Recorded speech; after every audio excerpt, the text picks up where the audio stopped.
Hello everyone and welcome to Outdoor Visuals. This video is for those of you who are going on your first kayak trip but are not really sure what to expect or how to go about it. And if it's not your first kayak trip, stick around anyway and maybe you will learn a thing or two that you can bring with you on your next trip. So stay tuned.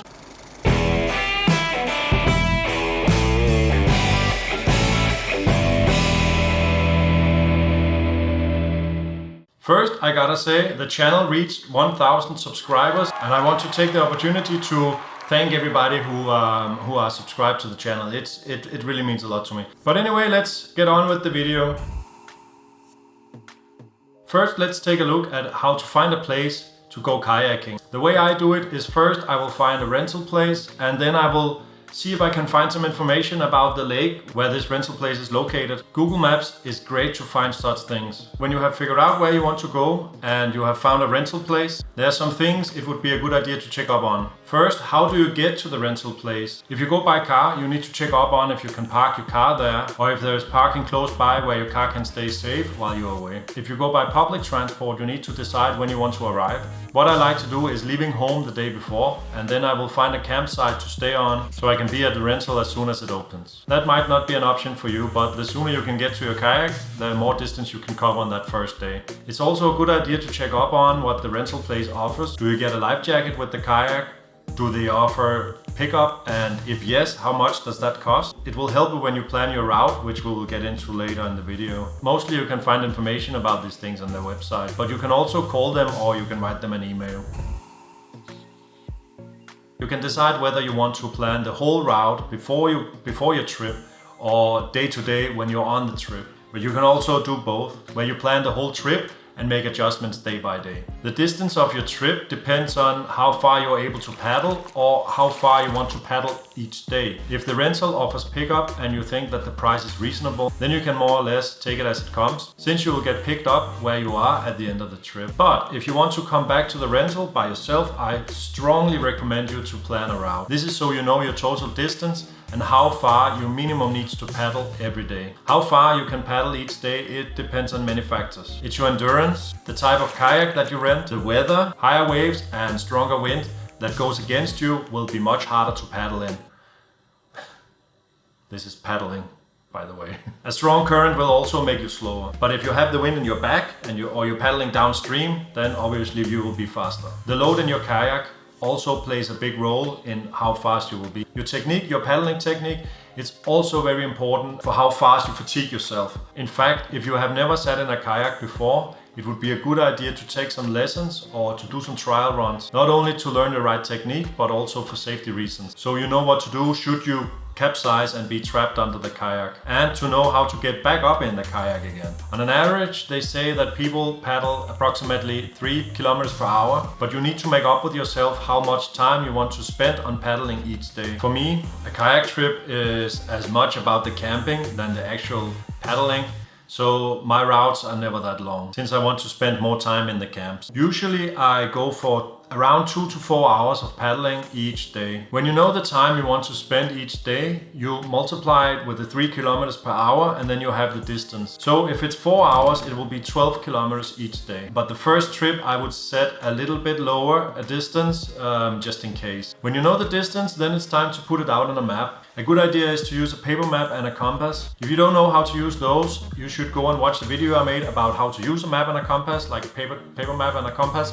I will link to it someplace here on the screen, then you can go and watch it. But wait until you watch this video. It is possible to find free topographical maps that is of a pretty good quality. Now I don't know if this is possible for everyone, so you just have to search for it in that area where you want to go. But I mostly go on trips in Sweden and there it is possible to find and print free topographical maps. I'll put a link in the description to where I find them should you be interested. I then slip the map into a waterproof case just to prevent it from getting wet. Another option is to plan the route in an app. There's a great app for that I use for all my planning. It's called View Ranger. Maybe you have heard of it, but it is super nice to plan routes. You can plot routes and you can save them, and you can also download maps for offline use. I wouldn't recommend this option over a paper map and a compass, since it depends on your phone being charged and there is also a risk of dropping it in the water, but it's an option. I will not go into what you need to pack for the trip. If you're not sure what to bring, I made a video on what to bring for a camping trip where you can get some inspiration. I'll link to it here. You can also find checklists floating around everywhere on the internet. However, I will instead talk a little bit about how to pack the kayak. As you maybe know, kayaks are very pointy and you stow your items either in the front or in the back of the kayak. And since these rooms are very pointy, you will not be able to fit any big bags in there. Instead, a good idea is to use smaller bags to take advantage of the shape of the rooms in the kayak. You can either use dry bags or plastic bags. Dry bags are obviously better suited for the job, but they can also cost a good amount of money. What I do is using 1 or 2 25 liters dry bags where I have the most important things that I really don't want to get wet, like my sleeping bag, all electronics, a spare set of clothes, a towel and my food. Then I use plastic bags for the rest, so I can pack it small to fit the more narrow places in the kayak. Now it is most optimal to use several small sized dry bags, so if you have that option, definitely go with it. There is a risk of tearing a hole in the plastic bag, but for those of you on a lower budget, it is possible to use plastic bags. It's also a good idea to think about the stability when you're packing the kayak. Put the heavier things low and closer to the center of the kayak to get a better stability.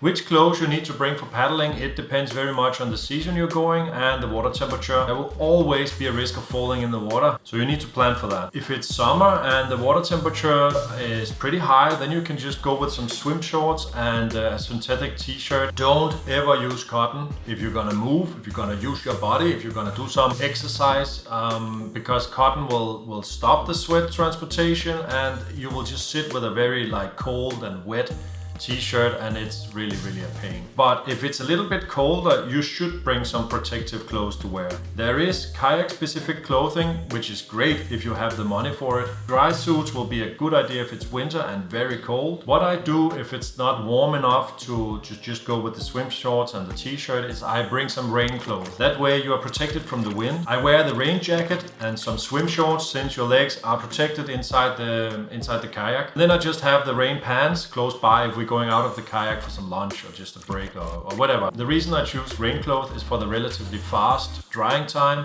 and the same goes with the swim shorts if I should fall in the water. And just a little tip, this is something I have experienced myself. When you're going with a long sleeve jacket or something, roll up your sleeves, especially if it's a rain jacket, because when you're paddling, water will come inside your sleeves. And when you're going up with your arm, that water will run and go down your back, and I promise you, that is not a nice feeling to have that cold water running down in your back. So roll up your sleeve, then the water is not going in here in the sleeves. I also always like to bring a pair of neoprene shoes or boots. That is very nice when you need to step in the water if you don't know what is down there, or maybe that's just rocky and a lot of stones and stuff. So it's just nice to have this neoprene shoes, and they also warm. To find good camp spots along the way isn't always that easy, but it depends very much on the terrain and whether you want to camp on pre-made camp spots or you want to wild camp. If you go for the pre-made camp spots, you need to be sure that the area, that the lake that you're paddling in or wherever you're paddling has those pre-made camp spots. And then you probably need to plan your route so you have stops along the route at those camp spots. Depending on the amount of pre-made camp spots in the area can very much determine the distance that you need to paddle each day. But using these pre-made spots has some advantages. There can be some sort of toilet. It's possible that there's a way to get water. There can be a pre-made fireplace with seating options. The ground is nice and plain, which is nice if you're going with a tent. Or maybe there is a shelter to stay in. There's also a possibility to meet other campers. If you want to go wild camping, which I always prefer, then there are some things that you also need to think of. If the terrain is rough, finding a good place for a tent can be very challenging. So a hammock would be very much preferred. Finding a good spot can be time consuming. You need to spot a good place from the kayak, go to the shore, exit the kayak, look around, and if it's not that good, you need to go back into your kayak and start the whole process over again. That's why I recommend using a hammock, because spotting a good place for a hammock, it's a little bit easier on a distance, but it is doable with a tent if that's what you're into. You just need to plan it into your schedule. So you don't plan to head in an hour before sunset and then spend a long time finding a usable spot. But wild camping is nice because you probably have the place for yourself. You can choose the distance to paddle more freely. And it's just nice to set up camp in the wild. When you choose where to camp, you need to have water in mind. If you are in a freshwater lake, you can probably drink the water from the lake, but I will recommend you to purify it or boil it before you drink it. You can check with the rental place if the water is drinkable, they should know. If not, or if you are in salt water, then you probably need to find pre-made camp spots to get water from. Or some water posts around the route. So that was what I had for you in this video. I hope now that you feel that you're more ready to go out and plan your own kayak trip. It's not that bad. There's just some things that you need to take into consideration. I hope you liked the video. If you did like the video, give it a like. If you have any questions at all, just leave them in the comments section and I'll try to answer them as best as I can. And if you're sitting with some tips or some ideas of your own, please leave them in the comments section and let's learn from each other. And subscribe to the channel for more outdoor visuals, and I'll see you in the next video.